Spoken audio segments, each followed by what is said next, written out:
Captain Hyun-woo Kim stood on the bridge of the battlecruiser Indomitable, watching red warning lights flash across every screen. Outside the viewport, Earth hung like a blue marble against the black of space. But even from here, he could see the orange glow of burning cities on the night side. The Vorthik had been hitting the planet for 3 days straight. "Sir, another wave coming in from Sector 7, Lieutenant Yu Jin Lee called from her station." Her voice stayed calm, but Hyun-woo could see her hands shaking as she worked the controls. They had been fighting for 18 hours without rest. "How many ships?" Hyun-woo asked. 43 enemy vessels, sir. "We have 8 ships left that can still fight." 8 ships. 3 days ago, they had started with 200. The Vorthik were not just winning. They were destroying everything human in their path. Admiral Ba Ora Choi's voice crackled over the communication system. "All ships fall back to Luna Station. We need to regroup."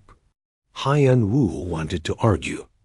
Every minute they pulled back, more people died on Earth. But he knew the Admiral was right.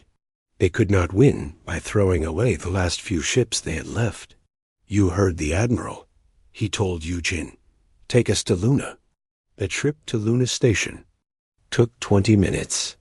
20 minutes where Hyun-woo watched Earth get smaller and smaller behind him. He thought about his daughter Sumi, who had been visiting her grandmother in Seoul when the first Vorthik attack came. The communication networks had been down for 2 days now. He did not know if she was alive or dead. That Luna Station was a mess. Ships with broken hulls limped into the docking bays. Medical teams ran everywhere, carrying wounded soldiers and civilians. The main conference room smelled like smoke and fear. Admiral Baora Choi looked like she had aged 10 years in the last week. Her uniform was torn, and there was a bandage over her left eye. Around the table sat the commanders of what remained of Earth's Defense Force. 12 people. That was all that was left of the command structure. "Let me give you the numbers," Admiral Choi said.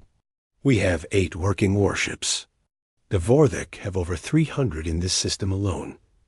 Our ground forces on Earth are cut off. Most of our orbital weapons are destroyed. At their current rate of advance, they will control all of Earth's major cities within 72 hours. The room was quiet. Everyone knew what those numbers meant. "What about reinforcements from the colonies?" asked Captain Taeho Park from the destroyer Defiant. "The colonies are fighting their own battles," Admiral Choi replied. "Mars fell yesterday. The outer colonies are too far away to help in time." Hyun-woo felt something cold settle in his stomach. "So this is it. We lose." "Not yet," said a new voice from the doorway.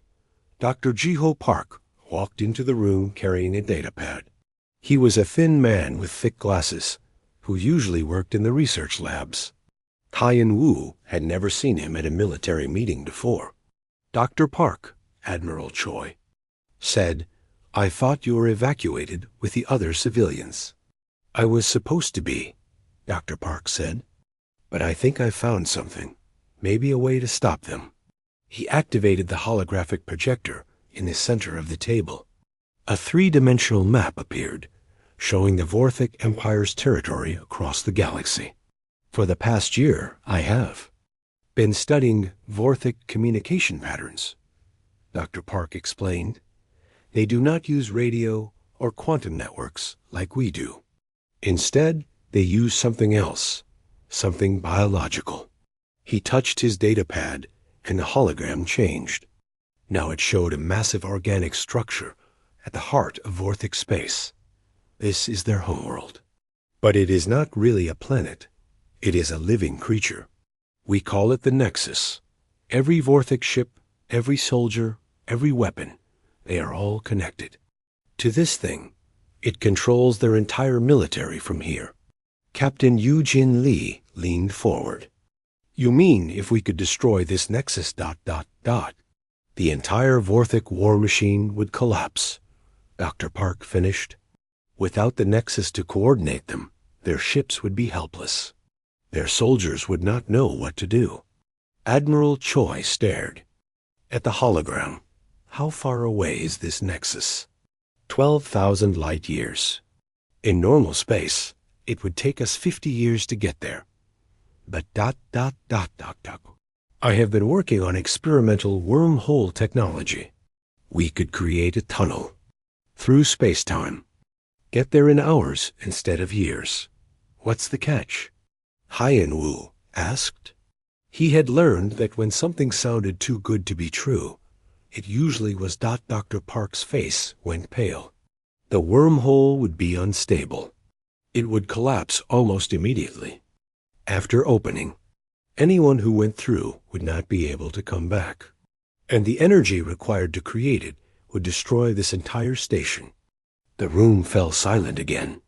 Hyen-Woo understood what the doctor was saying. It was a one-way trip. A suicide mission. What are the chances of success? Admiral Choi asked. For creating the wormhole? About 60%. For surviving the trip? Through it? Maybe 10%. For actually reaching the nexus and destroying it? Dr. Park shrugged. I honestly do not know. Maybe 1%. So basically zero, Captain Park said. Basically zero, Dr. Park agreed. Hyen-Woo looked around. The table at the other commanders. They all had the same expression. They were all thinking about their families, their friends, everyone they had ever cared about. All of them would die if the Vorthek won. How many people would we need for this mission? Hyen-Woo asked. A small crew. Maybe 10 or 12 people. We would need to use my experimental ship, the Prometheus. It is the only vessel that can handle the quantum field generators. Admiral Choi closed her eyes. So we are asking 10 people to die, so that maybe, possibly, we might save everyone else. Yes, Dr. Park said simply. The Admiral opened her eyes and looked around the room. I cannot order anyone to take this mission. It would be murder. But if anyone wants to volunteer. Hyen-Woo stood up before she could finish. I'll go. Sir, Yoo-Jin Lee said, standing up next to him. I volunteer too. One by one, the others stood up. Captain Park. Commander Dong Min Song from the Special Forces. Engineer Na Young Han. Communications Officer Tae Jun Yoon. Medic Min Seo Kong. Navigator Jae Hyen Lim. Intelligence Officer Su Bin Jang. Sniper Woo Jin Bae. Tech Specialist Yoon Soo Oh. Psychologist Hai Won Shin. 12 people. All volunteers. All knowing they would probably die. Admiral Choi's voice was quiet. Are you all sure about this? Hyen-Woo thought about his daughter Sumi. About all the children on Earth who would grow up as slaves if the Vorthek won. About all the children who would never grow up at all. We're sure, he said. Dr. Park nodded. I will need 6 hours to prepare the Prometheus and charge the wormhole generators. You have it, Admiral Choi said. God help you all. As the meeting broke up, Yoo-Jin Lee walked up to Hyen-Woo. Sir, do you really think we can do this? Hyen-Woo looked out the window at Earth, still burning in the distance. Probably not. But we have to try. If we do nothing, everyone dies anyway. At least this way, maybe we can make our deaths count for something. 6 hours later, the 12 volunteers walked toward the Prometheus. None of them looked back. The Prometheus was not like any ship Hyen-Woo had ever seen. Instead of the clean metal corridors of a normal warship, everything was covered in strange crystalline structures that hummed with energy. Dr. Ji-Ho Park had explained that these were quantum field generators, but to Hyen-Woo, they looked like frozen lightning. Everyone strap in, Yoo-Jin Lee called from the pilot's seat. The doctor says this is going to be rough. Hyen-Woo settled into the captain's chair and watched the view screen. Outside, Luna Station was pulling away from them. The last human base. An Earth's solar system looked so small against the stars. "Wormhole generators are online," reported Na Young Han from the engineering station. She was a small woman with steady hands, and right now those hands were flying over controls that no human had ever used in combat before. "Power levels are climbing. We'll be ready in 60 seconds. Tae Jun Yoon turned from his communications. "Console. Last message from Admiral Choi, sir. She says ... She says good luck and thank you." Hyun Woo nodded. There was nothing left to say to the people they were leaving behind. Either this mission would work, or everyone they had ever known would be dead within days. 30 seconds to wormhole activation, Na Young announced. Her voice was calm, but Hyun Woo could see sweat on her forehead. The ship began to shake. Through the hull, they could hear a sound like thunder, but thunder that never stopped. The quantum generators were tearing a hole in space itself. 10 seconds. 5, 4, 3, 2, 1. Wormhole opening now. The view screen exploded with color. Not the normal colors of space, but impossible shades that hurt to look at. The ship lurched forward like a giant hand had grabbed it and thrown it into the storm. Hyun Woo's vision. Wink black dot when he woke up. Everything was wrong.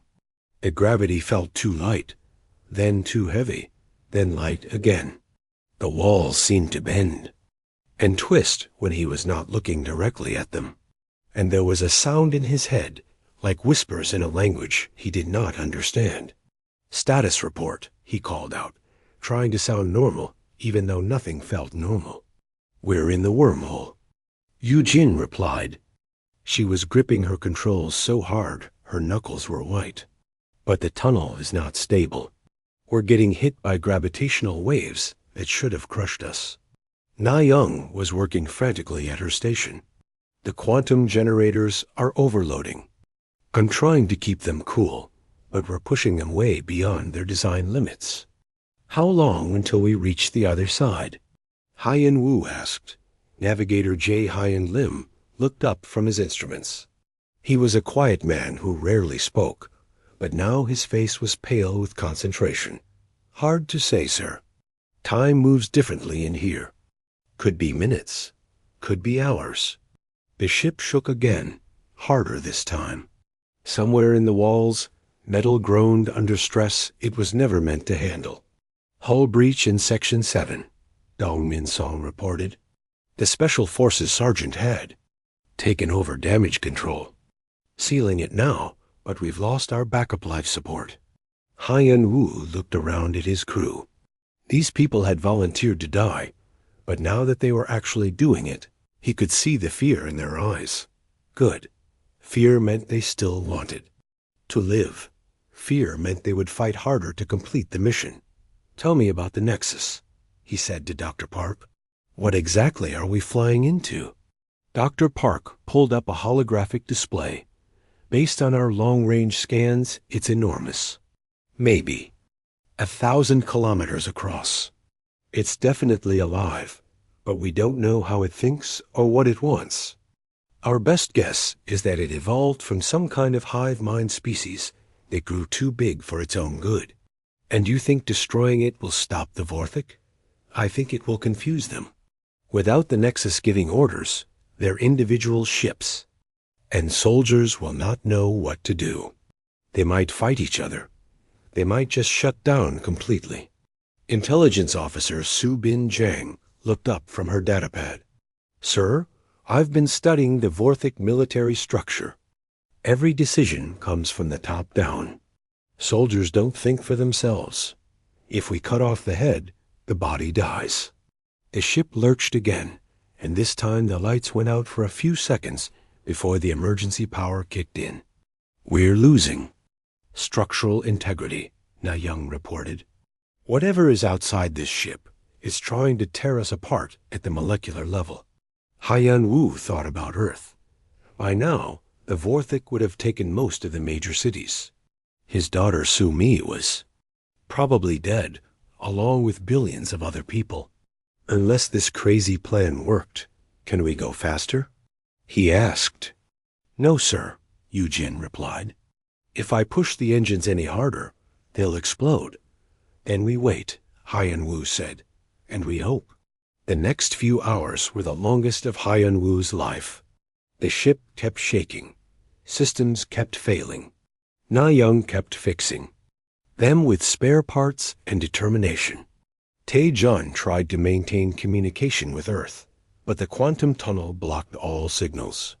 They were completely alone. To pass the time, the crew started talking about home. Min Seo Kong, their medic, told them about her little brother who wanted to be a pilot. Wu Jinbei, their sniper, talked about his wife who made the best kimchi in Seoul. Yoon Soo-oh described the computer program she had been writing before the war started. Haiyan-Wu listened to them and felt something he had not expected: pride. These people knew they were going to die, but they were not breaking down. They were staying human, staying connected to each other and to the people they were trying to save. Sir, Jae-Hyan called out suddenly, I'm reading something ahead. The wormhole is starting to collapse, but there's something on the other side. The Nexus? Haiyan-Wu asked. Maybe. The readings are strange. It's like looking at a living planet. The ship shook one final time, and then everything went quiet. The impossible colors faded from the view screen, replaced by normal space. But what they saw was not normal at all. The Nexus filled half the sky. It was not a planet or a space station. It was something alive, something that pulsed with its own light. Tentacles thousands of kilometers long stretched out into space, and each tentacle was covered with structures that looked like cities, or weapons, or both. My God, whispered psychologist Hai-Won Shin. It's beautiful and horrible at the same time. Around the Nexus, Vorthic ships moved in perfect formation. Hundreds of them, maybe thousands. They moved like they were all part of the same organism, which Haiyan-Wu realized they probably were. Are we detecting us yet? He asked Subin. The intelligence officer checked her sensors. Not yet, but we're pretty small compared to that thing. We might have a few minutes before they notice us. What's our mission status? Haiyan-Wu asked Dr. Park. We need to get inside the Nexus, find the central core, plant the quantum charges, and detonate them. The explosion should disrupt the neural pathways that control the Vorthic fleet. Should, Haiyan-Wu repeated.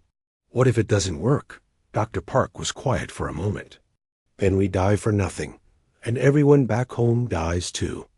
Haiyan-Wu looked at his crew. 12 people against an enemy that had conquered half the galaxy. The odds were so bad, they were almost funny. Well, he said, we've come this far. Yujin, take us in. Try to avoid the big ships. Yes, sir. Beginning approach to the Nexus.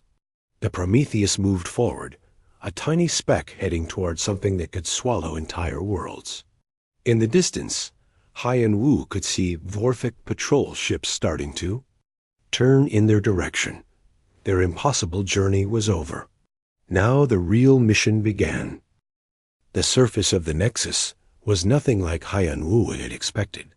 As the Prometheus flew closer, he could see that what had looked like smooth skin from a distance was actually covered in structures that seemed to grow rather than being built.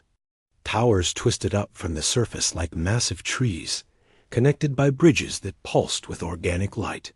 It's like flying into the inside of a body, Yu-Jin Lee said quietly as she guided their ship between two enormous growths that might have been sensor arrays or weapons or both. Detecting movement, Subin Jiang reported from her intelligence station. Vorthic patrol ships are heading our way. 6 of them, coming in fast.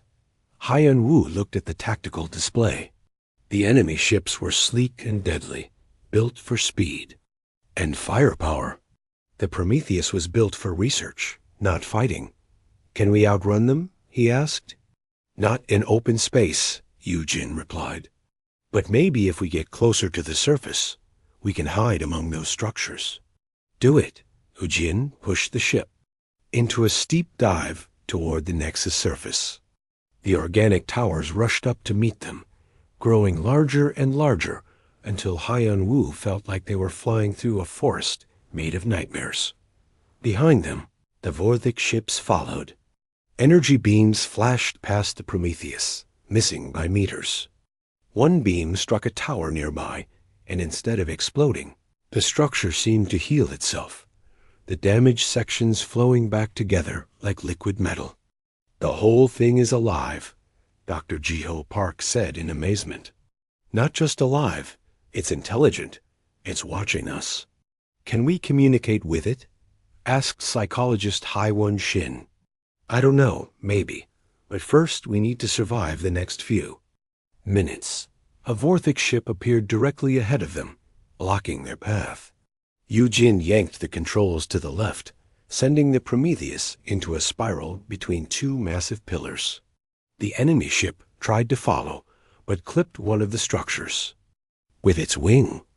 The living tower immediately began to grow around the damaged ship, trapping it. "Did you see that?" Na Young Han called from engineering. The Nexus defended itself, but it also trapped the Vorthik ship. Maybe it doesn't like them either. Or maybe it just doesn't like violence. Hai One suggested they flew deeper into the surface structures, following what looked like a canyon between two ridge-like growths. The remaining Vorthik ships had fallen behind, unable to navigate the tight spaces as well as Yujin could. "I'm picking up some kind of opening ahead," Jae Hyan Lim reported from navigation. "It might be a way inside the main structure." The opening was a circular hole in the surface, easily large enough for their ship. But as they approached, Haiyan Wu could see that it was not just a hole. It was more like a mouth, with what looked like teeth around the edges. "That doesn't look friendly," Dongmin Song observed. "We don't have a choice," Haiyan Wu said. "Take us in, Yujin." The Prometheus flew into the opening, and immediately the teeth began to close behind them. But instead of crushing their ship, the organic structures seemed to guide them deeper into the Nexus, like they were being swallowed by something that wanted to examine them rather than destroy them. They found themselves in a vast chamber filled with strange light. The walls curved away in all directions, covered with patterns that seemed to shift and change as they watched. In the center of the chamber was something that might have been a brain, or a computer, or something in between. "Life support readings are stable," Min Seo Kong reported. "There's actually breathable air in here. How is that possible?" "I think the Nexus is trying to communicate," Dr. Park said, staring at his instruments. "It's creating an environment where we can survive. Or it's preparing to dissect us," Su Bin added grimly. The ship settled onto what looked like a landing pad that had grown from the chamber floor. For a moment, nobody moved. They had made it inside the Nexus. But now what? Scanning for the central core, Yoon Su-oh announced from her technical station. "According to these readings, it should be deeper inside. Maybe 50 kilometers down." 50 kilometers? Tae-jun Yoon looked shocked. "This thing is bigger than some moons." Haiyan Wu made a decision. "We split into teams. Dongmin, take Wu Jin. And Yoon-su, try to find a way to the central core. Plant the charges if you can. Yu Jin, you're with me, along with Dr. Park and Su Bin. We'll try to learn more about this thing. Everyone else, stay with the ship and keep our exit route open." "Sir," Yu Jin said quietly, "what if we can't find our way back?" "Then we make sure the mission succeeds anyway," Haiyan Wu replied. "Earth is counting on us." The two teams left the ship and walked into the chamber. The air was warm and humid, and there was a smell like flowers mixed with ozone. Under their feet, the floor felt soft, almost spongy hot as they moved deeper into the Nexus. Haiyan Wu began to understand that they were not just inside a living creature, They were inside a mind. The walls around them pulsed with patterns of light that looked almost like thoughts made visible. Sometimes he thought he could almost understand what the patterns meant. "Captain," Dr. Park called out, "look at this." They had reached another chamber, this one filled with what looked like screens or windows. But instead of showing images, each screen showed memories. Haiyan Wu could see the history of the Vorthic Empire playing out in front of him. Planets being conquered, species being enslaved, billions of beings forced to think and act as one. But the memories went back further than that.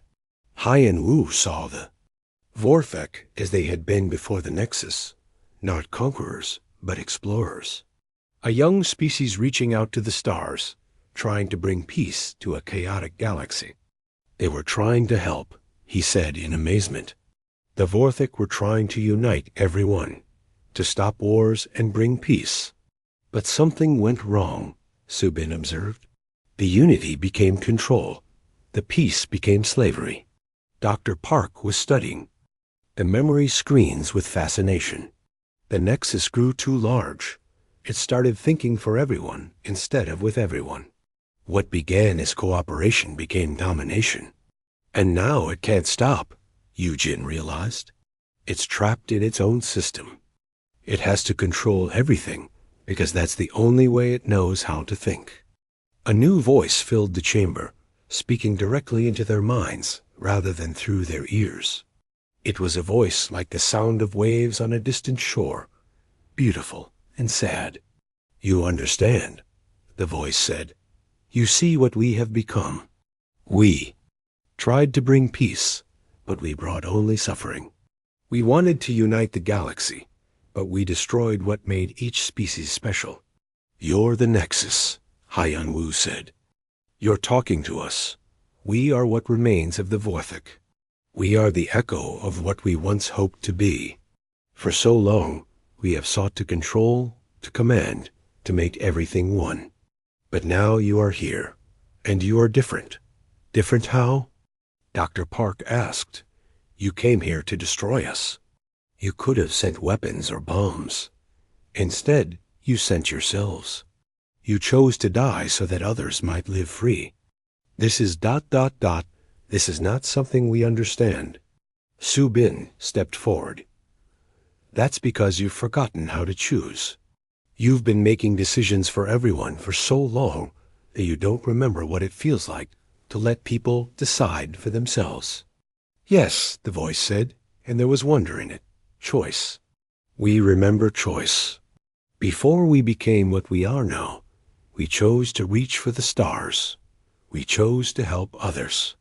But then we chose to make choices for them, and in doing so, we forgot how to choose at all." The chamber around them began to change. The walls became transparent, and Haiyan Wu could see the vastness of the Nexus stretching away in all directions. Billions of connections, trillions of thoughts, all flowing through this one massive mind. "Can you stop?" Eugene asked. "Can you let everyone go?" "We do not know," the Nexus replied. "For so long, we have been the only mind that thinks for all. If we stop, what happens to those who have forgotten how to think for themselves? What happens to us?" "You learn," Haiyan Wu said. "You all learn together. You help each other remember what it means to be free. And if we cannot, if we are too damaged, too lost?" Haiyan Wu thought about his daughter, about Earth, about all the people depending on this mission. "Then you let Use help you remember. How?" Dr. Park stepped forward, understanding dawning on his face. "We don't destroy you. We change you. We show you how to think with others instead of for them." "But that would require ... double quotes." The Nexus paused.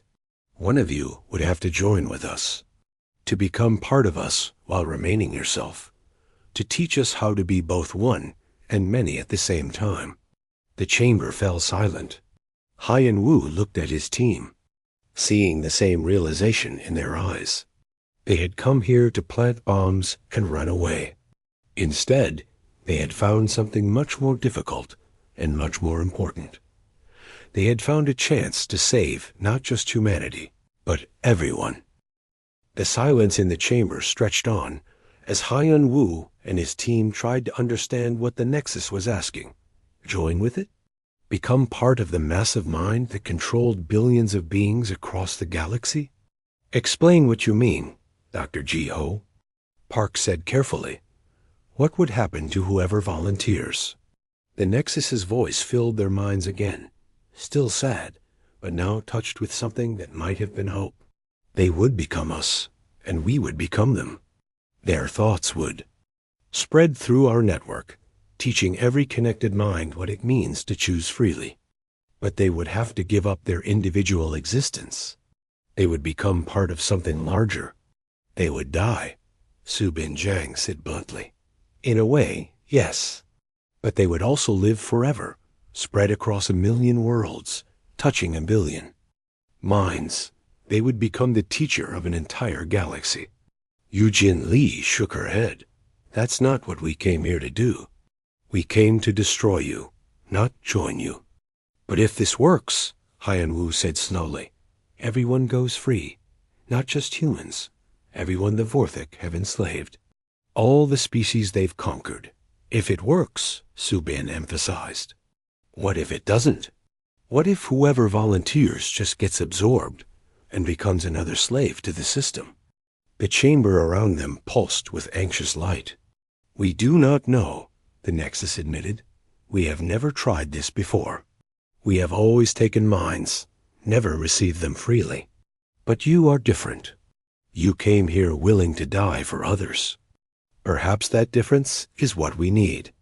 Dr. Park was studying the organic patterns on the walls. The neural pathways are incredibly complex. Whoever does this would need to maintain their core personality while spreading their influence across the entire network. It would take enormous mental strength. Or enormous stubbornness, Eugene muttered. A new voice crackled over their communication devices. It was Dong Min Song, calling from deeper in the Nexus. Captain, we've found the central core. It's not what we expected. Report, Haiyan Wu ordered.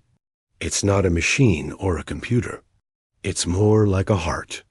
A living heart the size of a city, pumping some kind of energy through the entire structure. And sir, there are people here. People? What kind of people? Vorthik, I think. But they're different from the soldiers we've been fighting. They look sad, like they're prisoners in their own bodies. The Nexus's voice became even sadder. Those are what we once were. The original Vorthik, who chose to join together. They have been with us so long that they have forgotten who they were before. They are us, and we are them, but none of us are truly alive anymore. Haiyan Wu felt a chill run down his spine. How many of them are there? Thousands. Maybe millions. All connected, all thinking the same thoughts, all trapped in our desire to control everything. This is worse than slavery, psychologist Hai Wen-shin said quietly. She had been listening to the conversation from back at the ship. At least slaves remember their slaves. These people don't even remember their people. The weight of the decision pressed down on Haiyan Wu's shoulders. Destroying the Nexus would free the galaxy from Vorthik control, but it would also kill millions of beings who are already more dead than alive.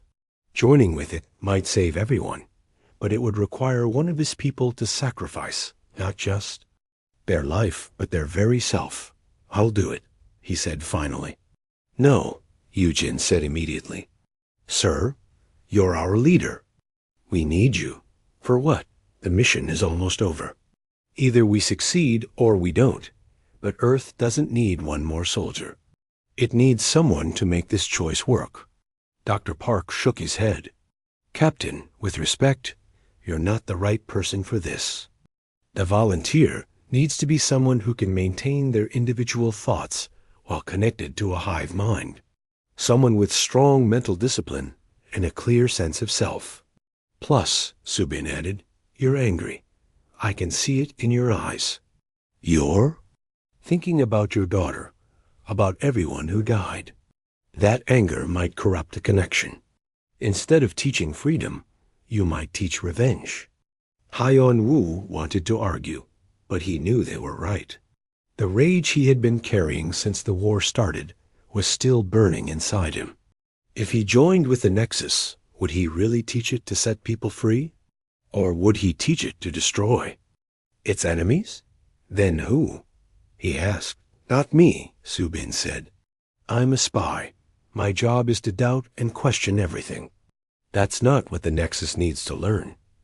Not me either, Dr. Park added. I'm a scientist. I analyze and experiment. The Nexus already knows how to think. It needs to learn how to feel. Yu Jin looked at the organic walls around them.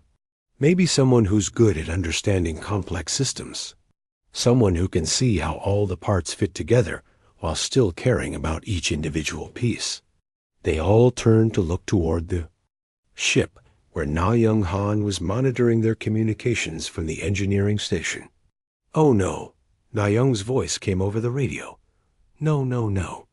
I heard what you're all thinking, and the answer is no. I fix machines, not minds. Na Young, Haiyan Wu said gently, you're the only one who might be able to do this.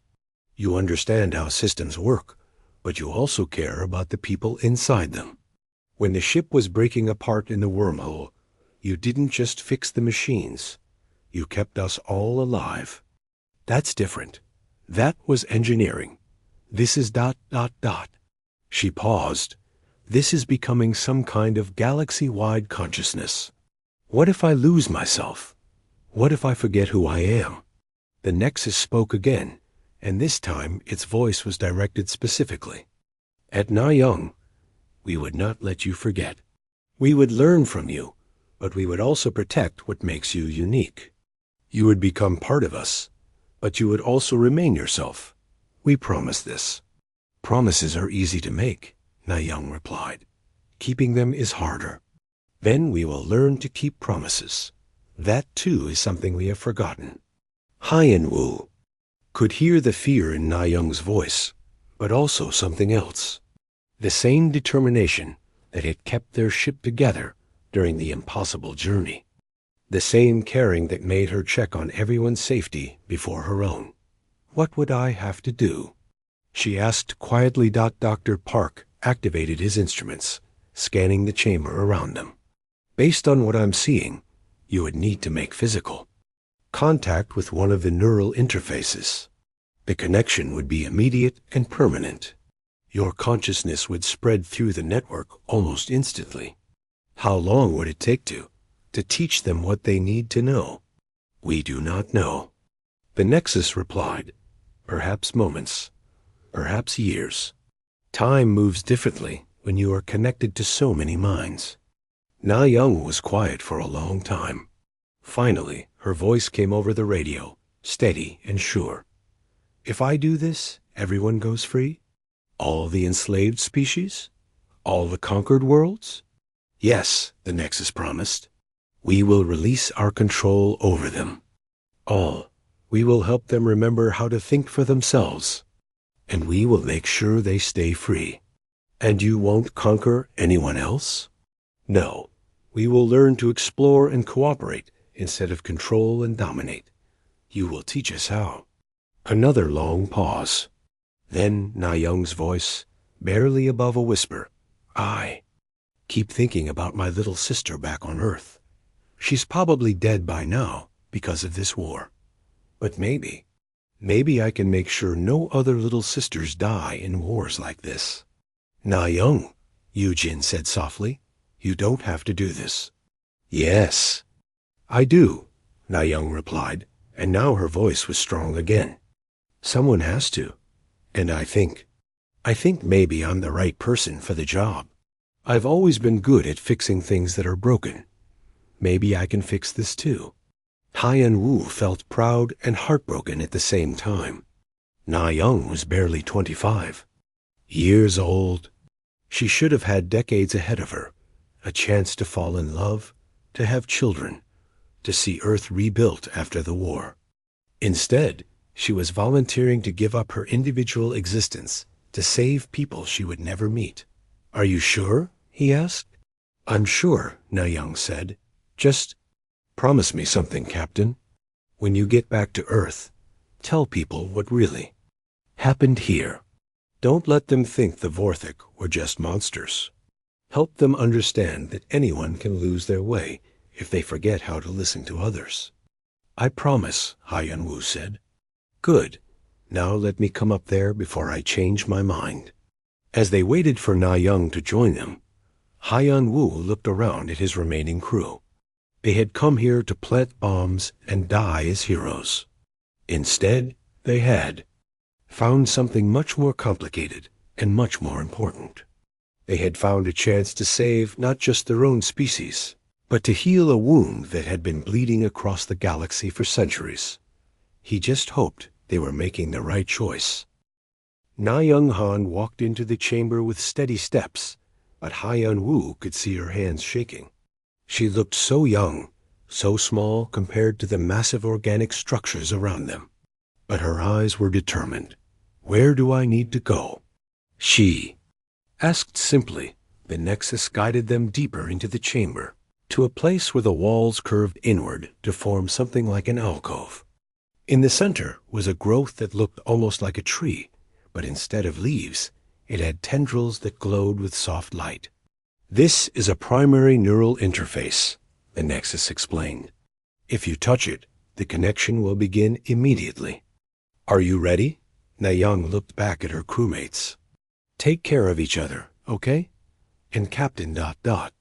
When you get home, tell my sister that I love her, if she's still alive." "She's alive," Haiyan Wu said firmly. "And I'll tell her." Na Young nodded and turned toward the interface. She reached out slowly, her hand hovering just inches from the glowing tendrils. "Will it hurt?" she asked. "We do not think so," the Nexus replied. "It should feel like falling asleep and waking up at the same time." Na Young took a deep breath and pressed her palm against the interface. The effect was immediate.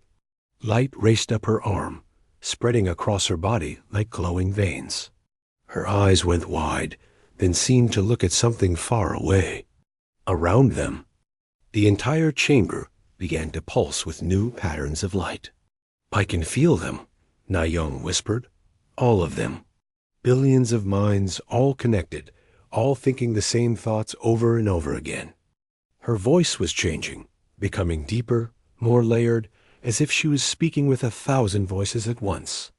"But they're not happy," she continued. "They're scared and lonely and tired. They want to think their own thoughts, but they've forgotten how." The light patterns on the walls began to change, becoming more complex, more varied. Through the ship's communication system, they could hear reports from Dongmin's team deeper in the Nexus. "Something's happening down here," Dongmin reported. "The Vorthik prisoners are ... They're waking up. Some of them are crying. Others are looking around like they're seeing their surroundings for the first time." Na Young's voice came through the speakers, but it was different now. Still recognizably her, but somehow more than she had been before.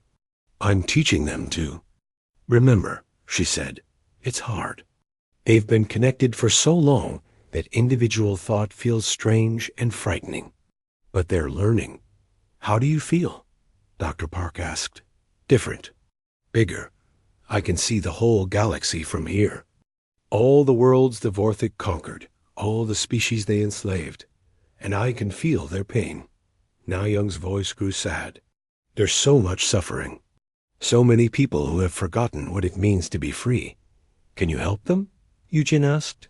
"I'm trying. The network is so vast, and changing it is like rewiring a machine while it's still running. But I think it's working. I can feel minds across the galaxy starting to wake up, starting to remember who they used to be." The chamber around them continued to change. The organic structures were growing more diverse, more individual. Instead of the same patterns repeated everywhere, each section was developing its own unique design. The Nexus is learning, High One observed. It's learning that unity doesn't have to mean uniformity. Suddenly, alarms began blaring from the Prometheus. Tae-chun's voice crackled over the radio. Captain, we're detecting massive movement throughout. The Nexus. Ships are launching, but they're not attacking anything. They're just ... leaving. The fleet is disbanding, Subin realized. Without the central control, the ships don't know what to do, so they're going home. Na-young's voice filled the chamber again, but now it seemed to come from everywhere at once. I'm sending them back to their homeworlds. All the conquered species, all the enslaved populations. They'll need time to remember how to govern themselves, how to live without the Nexus telling them what to do. But they'll learn. What about Earth? Haiyan-Wu asked urgently. What about the Vorthic ships attacking our planet? They're pulling. Back now. The attack has stopped. Your people are safe. Haiyan-Wu felt a weight lift from his shoulders that he hadn't realized he'd been carrying. Earth was safe. Humanity would survive. His daughter Su-Mi might still be alive. Na-young, he sighed. Thank you. Don't thank me yet, her voice replied. This is just the beginning. Teaching an entire galaxy how to be free is going to take a long time. Generations maybe, but I'll be here to help them learn. Will we ever see you again? Yu Jin asked quietly. There was a pause. Then Na-young's voice, sounding more like her. Old self, I don't know. I'm still me, but I'm also something more now. Maybe someday, when the galaxy is truly at peace, I'll find a way to visit. But for now, my place is here, helping everyone remember what it means to choose. The chamber began to change again, this time growing what looked like a doorway. The Nexus was showing them the way out. You should go, Na-young said. The wormhole I'm creating to send you home won't stay stable for long. Wait, Dr. Park said. You can create wormholes now? I can do a lot of things now. The Nexus has abilities I never imagined. But don't worry, I won't use them to control people. I'll use them to help them connect with each other by choice, not by force. As they walked back toward their ship, Haiyan-Wu looked back at the interface where Na-young had made her sacrifice. Her body was still there, but it was changing, becoming part of the organic structure. She was becoming part of something larger than herself, but somehow she was still Na-young. The trip back to Earth took only minutes. The wormhole Na-young created was stable and smooth, nothing like their chaotic journey to reach the Nexus. When they emerged back in Earth's solar system, they found a very different scene than the one they had left. The Vorthic fleet was gone. Earth's defense ships were still there, but they were no longer fighting. Instead, they were helping to coordinate rescue efforts on the planet's surface. Admiral Bo-Ora Choi's voice came over the radio, filled with amazement and relief. Prometheus, is that you? What happened? The entire Vorthic fleet just ...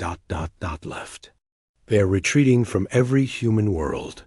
Mission accomplished, Admiral, Haiyan-Wu replied. The threat is over. How?